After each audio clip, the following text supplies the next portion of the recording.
เวลาเขาสตาร์ทมันบอกสตาร์ทปั๊บจากมันดังได้สตาร์ทมันทำงานมันบอกระบบไฟมันทำงานแต่จากโบติดมันบอกขั้นจากโบติดวันนี้ยกตัวอย่างว่ามันมีปัญหาเกี่ยวกับระบบน้ำมันเสื้อไฟเขาสิกวดกาตัวไหนก่อนเนาะส่วนระบบไฟเขาบอกว่าแต่ว่าเดี๋ยวนี้เขาว่าเกี่ยวกับระบบน้ำมันมันโบขึ้นแสดงว่าจากมันจะต้องโบติดมันบอกเขาสตาร์ทดังขึ้นมาปุ๊บดังนั้นแล้วเขาจำเป็นต้องได้หู้ตำแหน่งแล้วก็หู้จักหู้จอดเนาะเฉพาะปั๊มไฟฟ้าเนาะก็จะอยู่ที่ถังนี้เป็นบ่อันนี้เป็นปั๊มตัวนี้จะเป็นปั๊มไฟฟ้าแบบลูกกิ้งเนาะแล้วอยู่ในนี่ก็จะมีสายกลับและก็สายเข่าเป็นบ่ตัวนี้ก็จะเป็นสายยังสายเข่าส่วนตัวนี้ก็จะเป็นสายกลับแล้วอยู่ในนี่จะมีลูกร้อยเนาะจะมีเกย์เนาะมีลูกร้อยมีเกย์วัดระดับน้ำมันเนาะมีตัวยังตัว E กับตัว F หมายความว่า F นี่ฟู F แปลว่าฟู่ E แปลว่าลิโท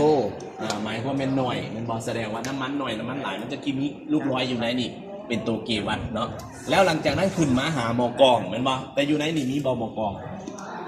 บ่มีเหมือนบ่บ่มีแต่ว่ามื้อนั้นอาจารย์ให้เบิ่งแล้วอยู่ในรถหันมันก็จะอยู่ห้องขับเป็นบ่เป็นด้วยเล็กสิประมาณสันนี้เนาะสิประมาณสันนี้เนาะได้มาเบิ่งแล้วพร้อมเดียวกันทันมันจะมีกล่อง ECU เป็นตัวควบคุมแม่นว่าคือหน่วยตัวนี้แม่นว่าหน่วยตัวนี้เป็นตัวควบคุมแล้วน้ำมันขึ้นมาหาที่ท่อจ่ายแม่นบ่แล้วอยู่ในท่อจ่ายจะประกอบด้วยหัวฉีดแม่นบ่แล้วหัวฉีดจะส่งสัญญาณจากกล่อง ECU แม่นบ่แล้วพร้อมเดียวกันทันตัวนี้จะเป็นหน่วยควบคุมความดันแม่นบ่คันหน่วยตัวนี้ควบคุมความดันแสดงว่าบ่ให้น้ำมันขาดถ้าน้ำมันขาดหน่วยตัวนี้จะดูดขึ้นมาช่วยไม่เกินเนาะให้มันเต็มพอเสมอแล้วหลังจากนั้นมันจะไหลกลับคืนเนาะน้ำมันล้นมันจะกลับคืนมาสู่ถังจะหน่วยไข่ในเบิ่งเนาะโอเคเนาะอยู่ในจักรกระส่วนก็เริ่มจากที่ถังน้ำมันก่อนหลังจากถังก็จะขึ้นมาหาที่ปั๊มแยกเนาะออกจากปั๊มแยกจะเข้าไปที่ปั๊มแรงดันสูงและปั๊มแรงดันสูงจะมีแบบแถวและกับแบบเหรียญเนาะแล้วบางรุ่นเนาะหมายความว่ามันออกจากปั๊มตัวนี้แล้วก็จะเข้ามาหาพอจ่ายหรือว่าพอคอมเหลวเนาะพอคอมเหลวมันจะอยู่นี่แล้วจึงค่อยมาเข้ามาหาทีหัวฉีดแต่ว่าตัวนี้ปั๊มตัวนี้จะส่งเข้ามาหาหัวฉีดโดยตรงเลยแล้วปั๊มตัวนี้เขาจำเป็นต้องได้ไล่ลมเนาะยกตัวอย่างว่าถ้าหากว่าอากาศอยู่ในท่อปั๊มจะบ่ติดจักจะบ่ติดหมายความมันจะดีดคืนเนาะน้ำมันจะกระซากออกกระซากเข้ากระซากออกกระซากเข้าดังนั้นเราจำเป็นต้องได้ไล่ลมสมมุติว่าสตาร์ทสินะแล้วเขาก็แยกตัวนี้เนาะถ้าหากว่ามีอากาศบรรจุในท่อนี่ถือว่าบ่ติดเมื่อเวลาสตาร์ทปั๊บเนาะเขาแยกตัวนี้พร้อมแยกเนาะเขาเอื้นว่าปั๊มแยกเพื่อให้อากาศนี่ไล่ออกให้น้ำมันหันเข้ามาแทนทีเพื่อให้น้ำมันไหลเข้าในเต็มท่อตามสปีดแล้วหลังจากไหลเข้ามาแล้วมันยังบ่ได้อีกเขาแยกยังบ่ได้อีกเขาก็จะมาไล่ก้นปั๊มก่อนไล่ก้นปั๊มก่อนก็ได้ใส่ก้นปั๊มตัวไหนน้ำมันเข้าก้นปั๊มน้ำมันเข้าท่อไหนท่อนี้บ่โอเคถ้าท่อนี้เป็นไข่ตัวนี้ก่อนไล่ตัวนี้ก่อนไข่ตัวนี้สตาร์ทตึ๊บน้ำมันฟงออกอัดไว้ต่อมาไข่ตัวไหนมาไล่หัวฉีดเทอละสูบเนาะสูบหนึ่งก้อนก็ได้สูบ4ก้อนก็ได้ไล่ตัวแรกก่อนสูบ1สูบ2บ่เป็นอย่างไล่สูบใดก็ได้ไล่รถเนาะเอา1ก้อนก็ได้2ก้อนก็ได้คอมมันเร็วเลยจ้ะระบบคอมมันเร็วมันจะมีไฟเข้ามาควบคุมอีกเทื่อนึงปี3ก็เป็นลุงรถน้ำมันจันทร์ใหญ่เกี่ยวกับจักรตัวนี้แล้วก็ปั๊มตัวนี้โอเคป่ะแล้วเขาก็ไขเนาะไขแล้วเขากับสตาร์ทตึ๊บอัดไว้แล้วก็ไขอีกสตาร์ทตึ๊บน้ำมันออกอัดไว้ไข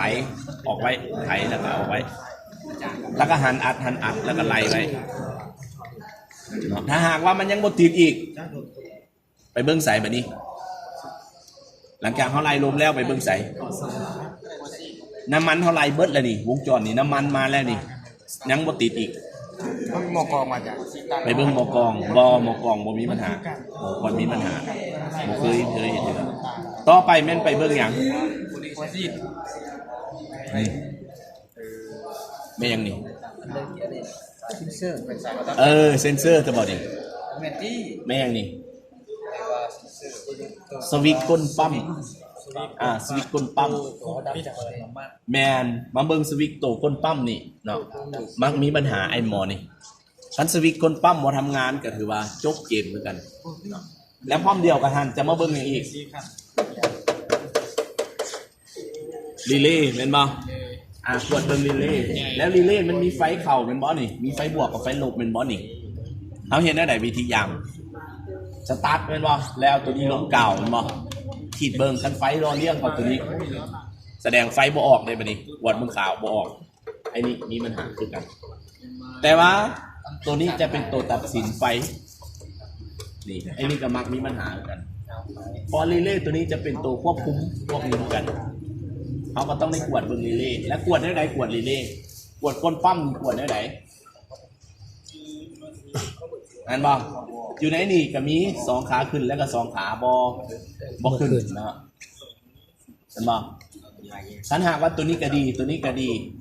ไอ้นี่ก็ดีไอ้นี่ก็ดีเป็นน้ำอย่างบาดนี่ส่วนว่าไอ้นี่ก็ดีไอ้นี่ดีเขากวดเบิดบัดนี้กวดยังอีกบัดนี้ เป็นน้ำปั๊มว่าสีในปั๊ม แต่บางเทื่ออาจจะได้เอาปั้มไปเซ็กใหม่บางเทื่อ